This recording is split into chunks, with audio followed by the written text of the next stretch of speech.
We are delighted to now invite on stage Mr. Mark Mobius, who will be in conversation with market veteran Ramesh Damani to take us through what are going to be some of the key growth drivers as far as India is concerned. Please, sir.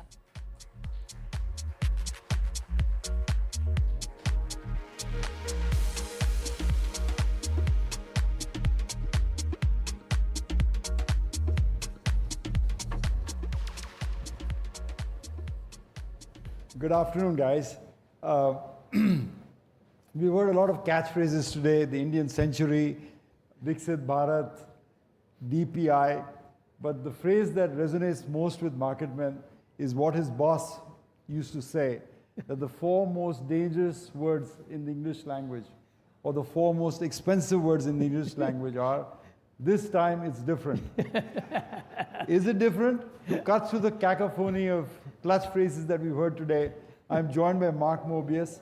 Just to introduce him, he is considered the Indiana Jones of emerging markets. He lives in Dubai, but he travels every other day. He's written 12 books, and he's considered now the father of emerging markets. Mark, welcome, and thank you for the chair. Thank you. Nice being with you. Mark, I talked about Sir John Templeton. Yeah. And he was your first boss almost. Exactly. What did you learn from him about emerging markets that still resonates with you? Well, the first and foremost thing is that he was a global investor. You know, he said, look, if you want to find the best bargains in the world, of course, he was a bargain hunter, the best thing to do is look globally, not only look in the US. And you must remember, when he started, that was in the late 30s, 40s, Americans thinking of investing overseas was a very strange thing. And he was the guy that really started it all. And then in 1987, he started the very first emerging markets fund listed in New York and asked me to head that up. So it was really an incredible beginning for me, because in 1987, things were not too developed in emerging countries in terms of stock markets. Think global is what he taught you, right? And exactly. He thought Japan global. was his first global market that he kind of saw as opportunity? No, he was investing globally before that. He was one of the first investors to go into Japan from the US. But emerging countries was a new field. And at that time, I was living in Taiwan. And I had been working for a broker in Hong Kong. And I'd gone to Nassau, Bahamas to present to him. And he probably thought of me as probably a good sacrificial lamb to go into emerging countries. Because we raised $100 million. In those days, it was a heck of a lot of money, because there were only 5 markets we could invest in. India was closed, China was closed, all of Latin America was closed. It was only a few countries in Asia. Philippines, Indonesia. Philippines, Hong Kong, Malaysia, Singapore, and Mexico. That was it. Which leads me to my next point, Mark. Why do you think some countries become rich and some countries remain poor? Why do some countries become rich and why do some countries remain poor? Well, it's really, you know, this is one of the reasons why emerging countries and emerging market concept was so important, because the World Bank and the IFC, these international organizations, began to finally realize that if you want to create wealth, you've got to create a market economy. In other words, you've got to have free enterprise. You've got to have entrepreneurs, free of government interference. That was a critical decision by these organizations, because, you know, I studied economics at MIT. Yes. And all the economists were racking their brains. How do you make countries rich? In those days, they were called the third world, the poor, the underdeveloped, and so forth and so on. And after all this research, they finally came to the realization that, yes, you had to have good regulation by the government as sort of an umpire, but you had to have a market economy. And with a market economy, you need stock markets to raise capital. So that was really a big turning point for me and I think for the rest of the world. So China became rich or richer despite having a political system that wasn't free, but a market economy that was free? Exactly. If you remember Deng Xiaoping, what he said, He said, I don't care if the cat is black or white, as long as he catches the mice. And another quote that he made was that to become rich is glorious. I mean, that was a revolutionary statement for a communist to make. And that's, I think that's the reason why China has become what it is today. But you follow companies and you follow countries for a living. When you follow companies, Mark, give me a financial metric that you look at. Is it P ratio the most important thing you look at, or the other financial metrics you look at? I don't look at PE the way I used to. In the past, everybody was looking at PE. And I found that this was not a very good metric because the E of the P, the E was always backward looking. You know, they of course, they tried to make projections of the E, but they really didn't do it very well, and it wasn't not very accurate. So the metric that I look at now is return on capital, return on equity. This metric is very, very important.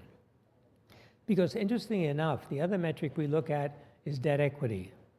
And if you have a high return on capital, you usually have a very low Return on equity. because you know you're generating cash. So I look at that, and I also look, of course, at earnings growth. But probably the most important element in all this is the quality of the management. What kind of people are you dealing with? Which is why I travel a lot, and to meet managements to see who they are, what they look like. Of course, you can be misled, but I have to ask you this. You're 88, you look 68, and while you find long-term stocks, what is the key to your long-term health? by the way, I love being 88. You know why? No, why? I can go to a ticket counter and say, I'm 88, give me a discount. Senior citizens So, discount. you know, every place I go, I'm getting discounts. It's wonderful. And the other wonderful thing is, at least in the Middle East, and also here in India, very often I'm on a train standing up and people give me their seat. Seat, yes. Which is kind of embarrassing for me to say, do I look that old? I mean, come on. But anyway, it's nice to be 88. Well, I'm constantly learning. One of the things that I found out was that in order to remain healthy, you have to exercise every day. So every morning I'll get up. This morning I got up at 7 o'clock. I went down to the gym, got on the bicycle for a half hour. So that's the first thing. The second thing is, as I say, I'm constantly learning. And I recently read a book called Grain Brain, which I recommend to everyone here. The brain drain. Grain Brain. Grain Okay. Brain. Grain brain, okay. And basically, the author says, look, get rid of bread. Get rid of grains, because it's not good for the brain. Right. But the other interesting thing he mentions is that curcumin, Say that again, please. curcumin Kirkman, okay. that you have in Indian food is very good for the brain, which is why I think there's so many intelligent Indians. I think it's your diet. All your spices are helping your brain. And curcumin is one of the top ones. But there are a lot of things that I'm learning as I read health books. One other very interesting thing about this book is he said, don't worry about high cholesterol. You know, everybody worries about high cholesterol. I've had high cholesterol all my life. I had very high cholesterol. Every time I go to the doctor for a checkup, he said, okay, you got to take statins. And I was always suspicious. And I said, I don't like the idea of statins, the side effects and so forth. Sure enough, this book says statins are no good for you, and don't worry about high cholesterol. What you should worry about is what's the general health of your body, because cholesterol is essential for your brain. Your brain is made up of cholesterol. So I'm constantly learning these things, and of course every day I take vitamins. And another thing I've been taking recently, which I recommend to everyone, I'm not a doctor, I better not make a recommendation, but one of them is metformin. For diabetes. Metformin, because I've met a few doctors who treat diabetes patients, and they said that they found out that the patients taking metformin live longer. And you're a proof of that. No, but I don't know whether that's the effect, but that's helping. But you talked about long-term longevity. But for the last 10 years, the Dow and the S&P 500 have outperformed emerging markets. So is emerging markets still a place to be? Actually, if you look closely, you'll find that India has outperformed the US India market, has, yes. S&P. And recently, with the resurgence of China, the emerging market, MSCI Emerging Markets Index is outperforming the US market. So the problem with emerging countries or emerging markets is that they're so varied. You lump them into one big pot, and of course the outliers tend to drag down the rest. And you've seen that in the case of China recently. But the bottom line is that emerging countries are still, on average, growing at double the rate of the developed countries. Now, if a country is growing at double the rate of another country, that stock market is going to do better over the long term. Mark, though, in your experience, do you feel there's a relationship between GDP growth and the stock market? Do they always move in the same direction? They won't move in the same direction, but the general trajectory will be that way. If you have a high growth country, you're going to get high growth companies and therefore high growth market. But can it be priced in at some point? Can the valuations, can the market GDP growth continue, say like in China, but the market not perform? Well, you must remember, in the case of China, the GDP has gone down. They've had a big downturn in the market, and of course in the GDP, and that's been reflected in the stock market as well. But one other important point, and by the way, our previous speaker made a very interesting, shocking comment. He said that the second largest market in the world for them, Bernard Richard, is India. Now think about that. Now here's a company that's not listed in India, I don't think, is it? French. It's listed in maybe the US or Europe. So what we're doing now is thinking, let's not just focus on emerging market stock markets. Let's look at the US market. Let's look at the European market, because a lot of these companies are making money in emerging countries. You know, it's very, Warren Buffett was asked the same question in '87, the year you started, and he said, my exposure to emerging markets is through Coke. Yeah, because exactly. Coke sells in 100 countries of the world. Exactly. Let me bring you back to India since you started on the topic. It's been the third term of Prime Minister Modi's government. The stock market is saluting him. What are the reforms that you think he got right? What he got right was trying to be all-encompassing to all the people of India through digitization. The first thing is digitization. That, I think, was a revolutionary idea and concept that included everybody. He was inclusive, and it accelerated what was happening in the market. I never forget, it was 5 years ago, when they were starting the program with the card, the magnetic card. I went into this little village. There were no roads. You know, the houses, you know, very poor village. They were doing the ID. The Aadhaar ID. They were taking the eye picture, and of course, some people didn't have fingerprints.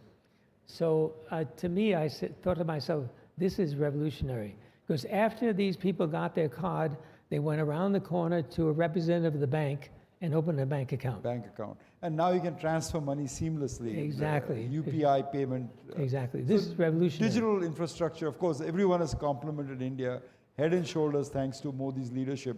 What other things did he get right?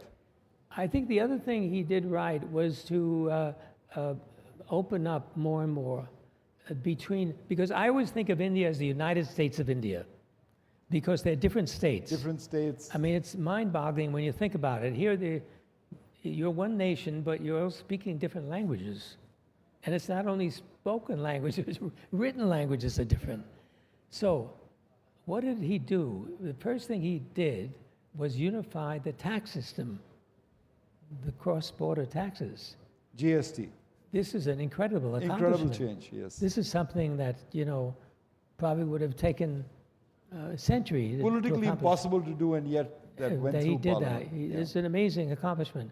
So that set the stage for more communication between the states. I remember one time we were driving from one state, it was in the south, I can't remember what state it was. We were going from one state to another, and we stopped. The car stopped. I said, wait, what's happening? He said, we have to get permission to cross. Right, even for tourist car, rental this car, is a- buses. So, what he's done is begun the unification of a country, which is quite remarkable. But at the same time, what is really remarkable, I think, which is a great strength of India, is the incredible diversity. The fact that you have these different cultures, different languages, which results in incredible creativity. You must remember, at the end of the day, future is with creative people who are creative. The That's intellectually property owners. That's what's going to create wealth going forward. Mark, you've publicly said that you're very bullish on the Indian real estate sector, the Indian semiconductor sector. What's the case there? I think in the case of real estate is that standard of living is going up and people want homes and you got to meet the supply. And you can't manufacture land. And you got to go for it. You got to either build up or you got to go into other remote areas. So I think this is going to be very, very big growth area. And don't forget, you've got a young population, and they're going to want more and more. More nuclear families happening. Yeah.